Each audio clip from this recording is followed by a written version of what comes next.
Bonjour à tous, ravi de vous retrouver. On continue de vous accompagner sur votre chemin vers Pâques en évoquant une magnifique plante grimpante qui donne de superbes fleurs aux couleurs éclatantes, la passiflore. Alors ok, c'est pas une espèce aussi répandue en France que le rosier ou le géranium, mais elle est bel et bien cultivée dans notre pays et elle est réputée pour être un excellent anti-stress. Et la question du jour est la suivante, d'où la passiflore tient-elle son nom ?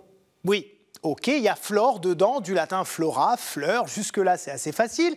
Et puis il y a ce préfixe-là, passi, passion, fleur de la passion, voilà, vous commencez à voir où je veux en venir. Allez, on va reprendre les choses depuis le début.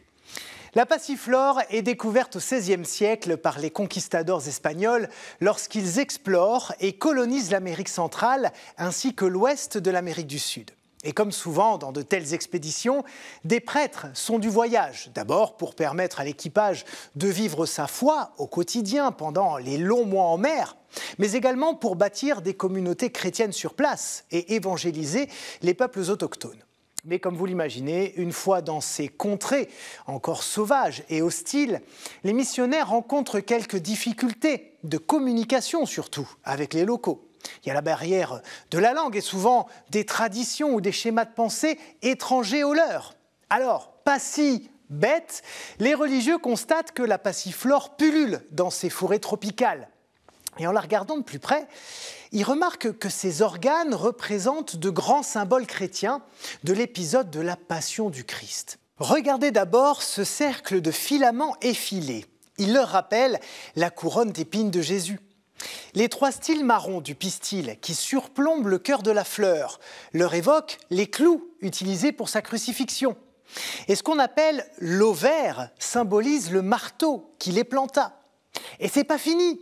Chez certaines espèces, les feuilles ont 3 branches. Les missionnaires y ont vu une allégorie de la lance qui a transpercé le flanc du Christ sur la croix.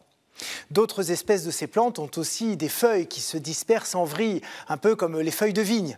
Et pour ces ecclésiastiques, c'est un symbole du fouet qui a flagellé Jésus pendant son calvaire. Mais c'est toujours pas fini.